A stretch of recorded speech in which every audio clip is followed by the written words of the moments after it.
All right, so we're recording. So this is Fredrick here at Axiom. I've got Oz, the baby oracle, on the line. And I'm going to be giving a very, as simple as I can, demo so we can get some math on SpecChecker, what it is and what it does.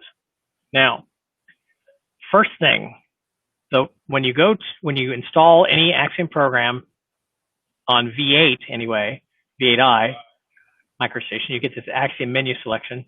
When you click it, the first section is Toolkit, and SpecChecker is here. Okay. Now, the name, I'll just click it to run the dialog box. So spec is short for specification. What does that mean? Well, it means this. It deals with the setup of the design files. So in MicroStation, the basic thing that you can place or deal with is called an element.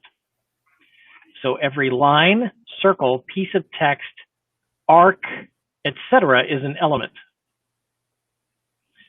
When you place an element, you can set its color, like through here. I'll put my cursor here, so you can set the color of the element. You can set the type of line, or line style it's called, whether it's solid, dashed, etc., and the thickness of the line, or the weight, as it's called in MicroStation. Those three things together are called symbology. You've probably heard that term before, yes? Yes. Good. That's what symbology is. It's the color, weight, and style of an element. Okay. It basically means, what do these three items together mean for the element? For example, in some cases, you might have a green line that's a certain thickness and a certain style. And in some designs, that might mean it's a gas line. So those three things, color, weight, and style, mean or give the significance of that line as a gas line. Okay. Does that make sense? That makes sense, yeah. And you might have others that might be for an electrical line. You might have one that's like an interior wall, that sort of thing. So each one of those things can have different symbology. Okay. In addition to that, you also have a level. Like in this design file, I've got a default level, and I've got A, B, C, and work level too. Oh, all levels are basically like transparencies. In other words, have you ever seen an anatomy book to where it's you open it and you see, like for human anatomy, you see the human body, it shows the skin, the hair, etc., and then you pull a sheet across, and then it shows you the muscles, right, and the tendons, and the bones, and and then you pull another sheet and it shows you the internal organs. It shows another one and it shows you the bones. Right. That's kind of the idea. It's like for levels levels are basically layers that you can differentiate elements from each other with. So not only do they have color, weight, and style or symbology, but they can also be on different levels. Okay. Does that make sense? That makes sense, yeah. Good. Now, one way that levels are used in conjunction with the color, weight, and style is this. You might have a level that's called exterior architecture. And it might have a certain color, weight, and style applied to that level. So all the elements that are on the external architecture level would have a certain color, weight, and style. And exterior architecture means that they're the outer walls and the other outside things related to the structure. It might be the outside doors, how the outside of the windows look, that sort of thing. Okay. Does that make sense? That makes sense, yeah. And you can have different levels for different things like that. You might have an electrical level, you might have an appliance level, whatever the case may be. I have a question, please. Sure. Would it be just maximum of 5 in total levels, or no? Could be added? Right. There could be. Now in MicroStation V8i, you can have. I did the calculation once. You can have like over 4 billion levels. No one in their right mind would ever use that many levels. It's just not. It's not practical. Okay. Now, might there be 100 or maybe hundreds? Yes. But probably not hundreds, but it could be. But more than likely, it might be 50, 100, maybe 150, depending on the thing you're designing and how complex it is. Okay. And they'll all be named, accordingly. Now, what happens is when, let's say, a state Department of Transportation, like let's say Florida Department of Transportation, when they get ready to build a roadway, they go to construction and engineering companies like our clients, and they say, hey, we're going to build a section of roadway, and we want you to bid on doing the design and construction work. And they say, okay. And part of that contract, if they're awarded the contract, is they specify that the design files need to be set up in this fashion. In other words, what the names of the levels are going to be, and what color, weight, and style the elements need to have when they're on those levels. Does that make sense? So it specifies that on the contract. Yes. Okay. Now, it'll either be very explicitly stated in the contract, or they might say, use some sort of standards organization specifications. Like there's the American National Standards Institute called ANSI. They have their own computer-aided design file standards or specifications. There's also one for the International Standards Organization called ISO. Or they might specify a combo. They might say, for these things, use our standards, or these specifications, and for any that are not named, use ANSI, or use the standards from the American National Standards Institute, for example. Make sense? I have a question. Sure. Will there be always a standard to follow for all the projects? In almost every case, there will be in the contract. If not, it would be rare if not. Even if not, the engineering and construction firms have their own internal specifications that if nothing is specified by the client, that's what they will use. Okay, understood. How do I know this? Because I've asked these companies why and how they would do this. And everything I just told you is based on my direct knowledge of asking these guys. Okay, understood. Cool. Now, this is where SpecChecker comes into play. In that, the way the contracts work, in most cases, it might not be in all cases, but in most cases that I'm aware of, they specify that at certain points in the timeline of the project, the contractor has to submit drawings in their current state to the entity that ordered the job. So it might be once a quarter, might be once a month, and it's called a submittal. So they would take all the drawings that are done up to that point, and they would say, you need to provide those to us by placing them on this website or whatever. And they are supposed to, by that time then, meet the specifications that the client requires. Okay. Question, Fredrick. Sorry. Yeah. So because I have a lot of leads wherein they always tell me I have submittals this coming Friday, so we're busy. So that doesn't mean that the project is done already. Submittals mean whatever they finished. It might be. It depends on where they're at in the contract. Okay. In other words, it might be the final submittal. If so, then it's the final submittal. It might be the first quarter submittal, and let's say the project is 4 quarters. Okay. In any case, the submittal, whether it's the final one or an interim one, is a big deal. Why? Because if the files don't meet the specifications that the client requires, they're kicked back.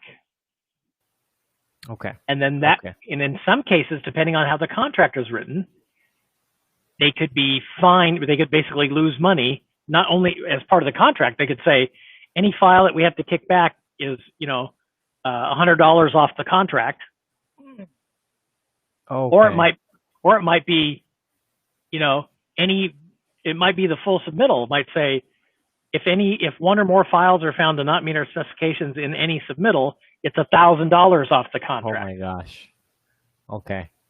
It's gonna cost them money then. That's his number. Yeah, it's going to cost them. Well, it's either going to cost them money by the contract, or it's going to cost them money because they have to redo work that they should have done right the first time. Either way, Right. it's going to cost them money. Right. Right. So Makes sense. that's where SpecChecker comes in. It gives you the ability, as the files are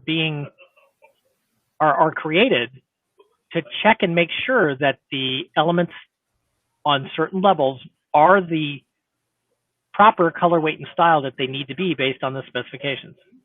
Okay. Now, it makes it so that you don't have to do it, one file at a time using your eyeballs. Mm-hmm. If you had 1,000 files in a job, and some jobs are even thousands of files, even 10,000. In fact, I've even read data about some being hundreds of thousands of files. What? Depending on the scope of the project. Like, for example, if I think it was the construction for the buildings for the Olympics in China, hundreds of thousands of drawings. Wow.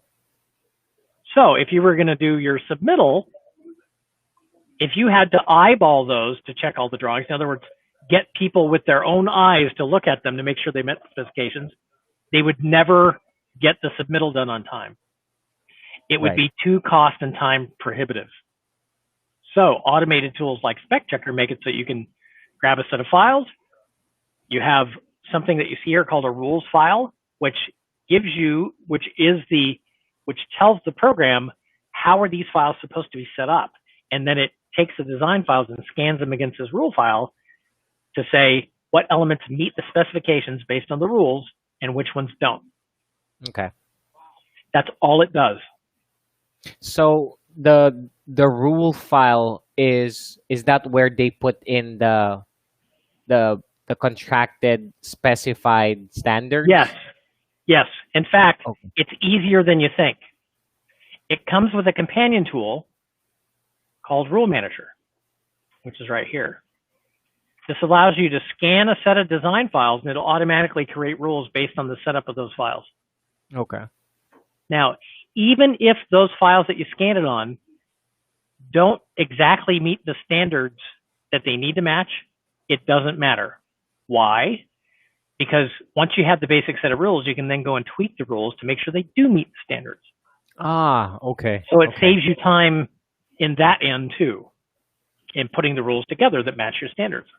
Now, I'm going to open up a rules file, and this is very simple. I'm just going to show you the two basic set of rules. The first set of rules is called an accept rule. That's what this automatic design file analysis and rule generation creates. I'm going to go down to the simplest one, which is like this one here. See where it says accept? Then it says color equal by level. It means whatever color is set for the level, use that color. So if the level color is blue, it says make sure it's that color. Then the weight is 0, so that's the line weight right here. So that's the thinnest line. And then the line style, 0, which is solid line there. Type 3, the MicroStation numbers the elements. A type 3 is a line. And in fact, this rule is for this, let me go back. It's for this line right here and this line right here. Why do I know that? Because I explicitly put these lines here to make sure that that rule was created. Oh, okay. Now, let's say that this was wrong. Fredrick, sorry. Go ahead. Give me 1 sec. Heather is calling me. Give me 1 sec, sorry. Okay.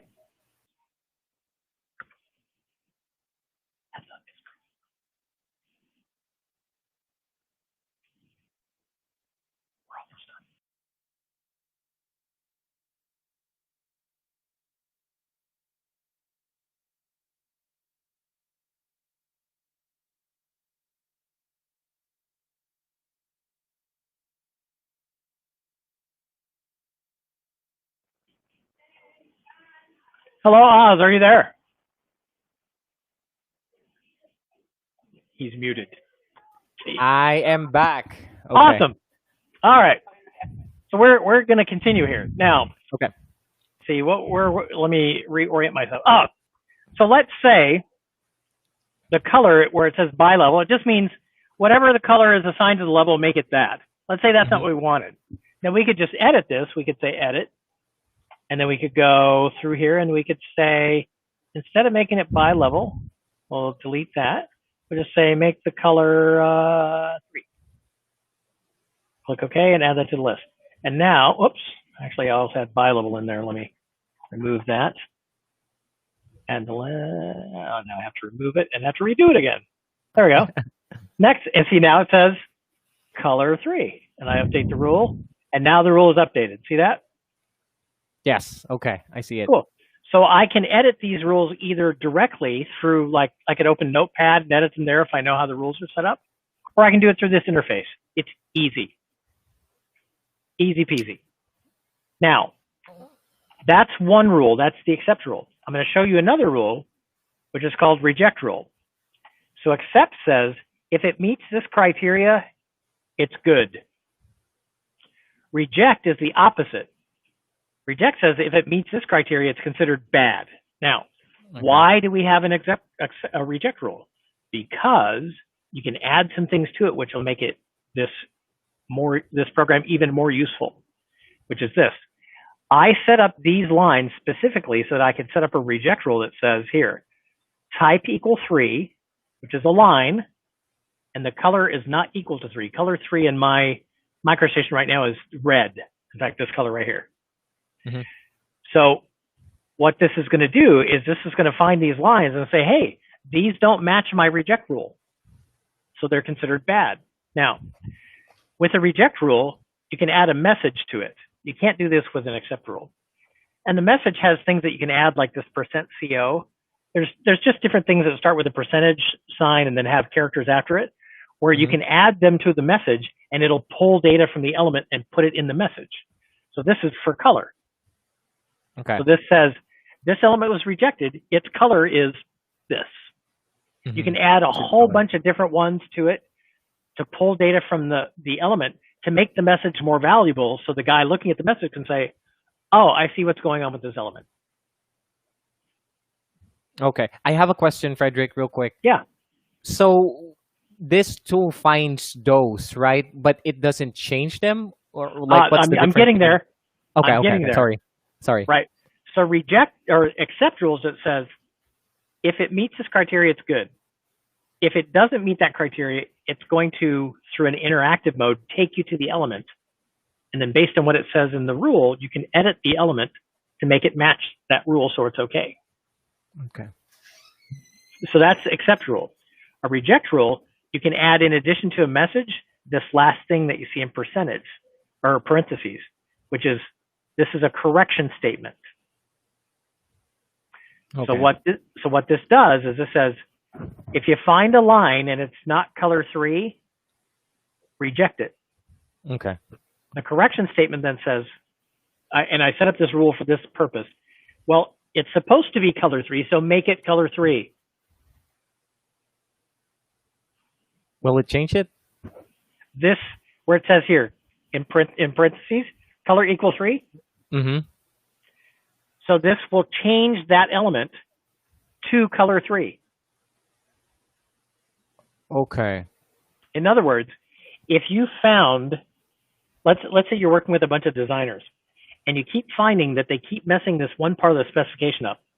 And no matter how many times you've told them, they always put the lines on a certain level at a color that they're not supposed to be.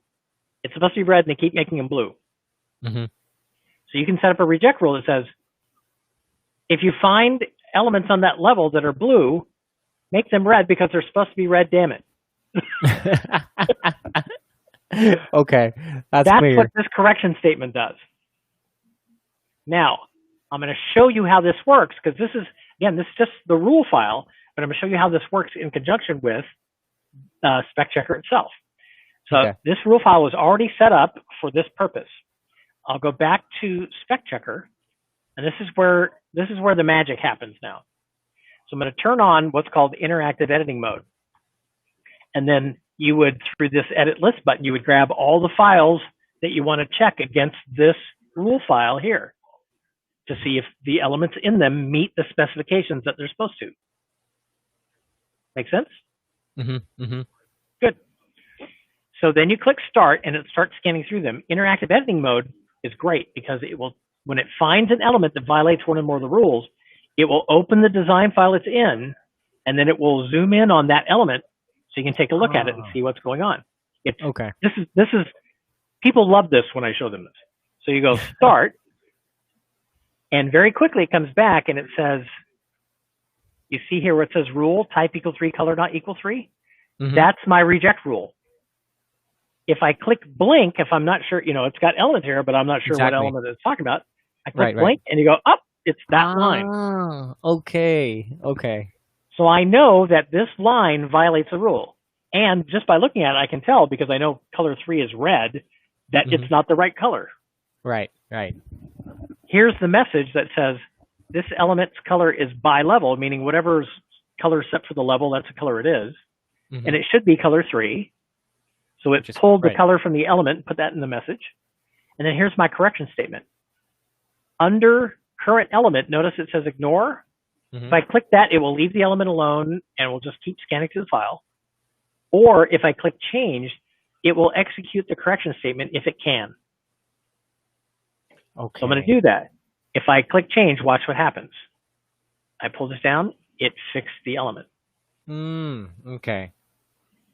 Now, there's just one little tiny more section to this, which is, notice it found the next element that also violates this rule. If I click blink, you'll see it's this next line. Now, what I'm going to do is I'm not going to fix this one. I'm going to tell it quit. And now I'm going to take interactive editing mode off. The only difference now is it's just going to keep scanning through the file without taking me to the elements that violate any of the rules. And any place where it can execute a correction statement without any intervention from me, it will do so. In other words, it will change it? That's right. Okay. So if I click start, watch what happens. Ta-da! Look, it's fixed. And then it tells me what's the difference? 177 elements were processed. That was fast, wasn't it? Yeah. So 177 was changed from bi-level color to red? No. It just says 177 elements were processed. In other words, it checked 177 elements. Okay. And then it found one violation, and it fixed one violation. And that was this one. Oh, okay. Understood. Good. So how does that reject? seem? A question. Yes, go ahead. Yeah, sorry. So that is reject, right? So it rejected it because you set that the rule is supposed to have the color 3. Well, what about the other one again earlier, like accept? Like what will the it accept do? rules? Right, I'll show you. So let's undo these changes. And I'm going to change the color of these two elements to 0. They're bi-level right now, which is what the rule says. Remember that? Yep. But now they're color 0. So if when I go to color, see where it says bi-level? That's where you set the bi-level setting, but now it's 0. So it's different. Now I'll run the same rule file, and you're going to see, where'd it go, SpecChecker? It's actually, I think, going to violate more than one rule here. All right, so this one just says it violates violation found. So it's a color, it's line, it's default color is 0, color 0, or I'm sorry, default level, and then the style 0, weight 0. So you would have to know what this is supposed to be based on what you know of the specification. Okay. Reject rules make that easier. So what you'd have to do in this case is you could blink it, and you know it's that element, but then you might have to consult your specification. You go, you know what? If it's on this level, it's supposed to be this color, weight, and style, and then you edit it and you make it that case. Okay. So it's not gonna change it automatically if it's accept rule. Right. The only place it'll do it automatically is if there's a reject rule that has a correction Reject. statement to do that. Okay. Okay, that makes sense. Thanks, Frederick. I have Yeah. another question. Like, Yeah. I can do this using the global file changer. Can I? No, global file changer's purpose is different. It's a Like, different thing. So I'll explain. Global file changer is more like you have a nail and you need to hammer the nail into the board. In okay. other words, it doesn't care how thick the wood is, it doesn't care what type of wood it is, etc. That nail is getting hammered into the wood. Okay. SpecChecker says, before I do anything with the nail, I have to make sure that that the wood is the proper wood, that it's the proper thickness, etc. Okay. Okay. Completely different purpose.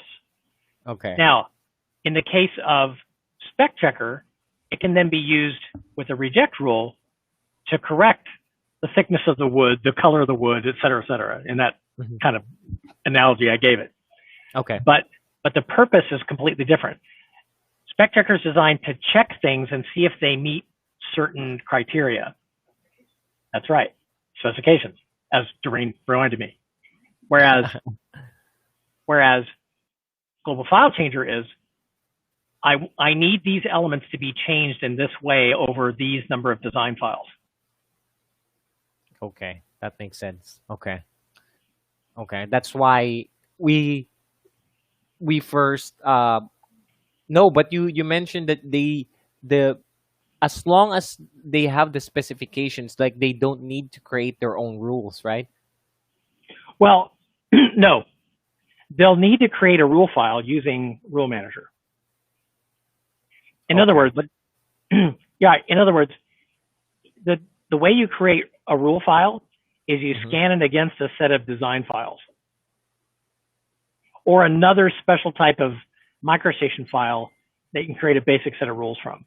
But I'm not going to go into the technological part of that. It'll be more complicated.